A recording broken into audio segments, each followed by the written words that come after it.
একটা পাইলেই হইছে। গুজবের রাজধানী বাংলাদেশ। হ্যাঁ, ভালো বলছে। এই মুহূর্তে আমার দেশের মানুষের মনুষ্যত্ব কোথায়? যারা পুড়ে গেছে তাদের কথা বাদ, সাধারণ মানুষের মনুষ্যত্ব কোথায়?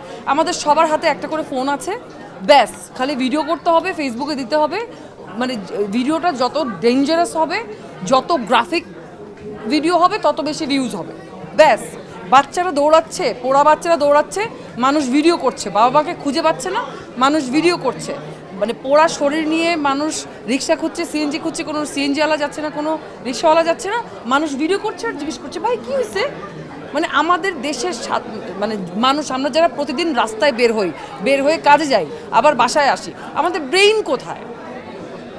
মানে মনুষ্যত্ব কোথায়? তাহলে দেখা যাবে কি জানো, একটার পর একটা দুর্ঘটনা ঘটতে থাকছে, মানুষের মানে লাশের মিছিল পড়ে থাকবে, লাশের গোডাউন হয়ে যাবে, আর আমরা আশেপাশে ঘুরবো।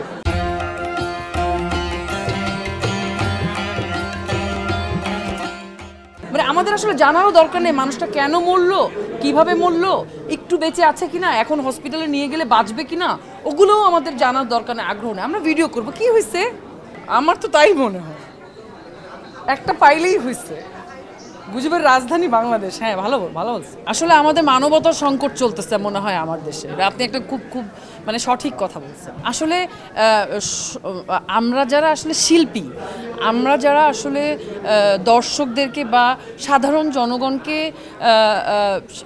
বিভিন্ন গল্পের মাধ্যমে আমরা যারা আনন্দ দেওয়ার চেষ্টা করি, হ্যাঁ, আমরা বললে যদি মানুষ শোনে তাহলে বলতে পারি। এখন আসলে ভালো কথা কেউ শুনতে চায় না।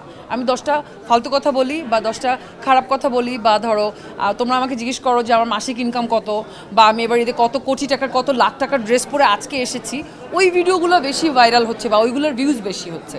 কিন্তু তোমরা যদি আমাকে জিজ্ঞেস করো যে আপু এই যে মানবতার যেই মানে আসলে আমরা যে মানুষ দিন দিন মনুষ্যত্ব হারিয়ে ফেলছে, এটা কি করলে বাড়বে? আমি জানি না আমি কি করলে বাড়বে, কিন্তু অ্যাটলিস্ট এটা না মানে আমাদের হাতেও নাই, আপনাদের হাতেও নাই। এটা প্রত্যেকে যার যার ব্যক্তিগতভাবে নিজ মানে স্বীয় অবস্থান থেকে সচেতন হতে হবে, স্বীয় অবস্থান থেকে কাইন্ডনেস মানে বাড়াতে হবে। মানে মানুষের প্রতি মানুষের যদি মানে ওই মায়া বা ওই দরদ না থাকে, একটা মানুষ রাস্তায় পড়ে কাতরালে যদি আমাদের পকেট থেকে আগে দৌড়াইয়া ওই মানুষটাকে উঠাইয়া, মানে আমাদের পকেট থেকে পানির বোতল না বের হয়, যদি ফোন বের হয়, তাহলে আসলে এটা কিভাবে ঠিক হবে? এই মহামারী, মানে এর চেয়ে ভয়ঙ্কর মহামারী আমার মনে হয় না আর আছে। মনুষ্যত্বহীনের মহামারী এটা মনে হয় যে মানে সকল যত বড় প্লেগ বা করোনা বা মানে যত বড় বড় দুর্ভিক্ষ হয়েছে পৃথিবীতে, আমার মনে হয় যে মনুষ্যত্বহীনতার যে মহামারী চলছে আমাদের দেশে, এর চেয়ে বড় মহামারী মনে হয় মানে আর তৈরি হবে না বা সৃষ্টি হবে না।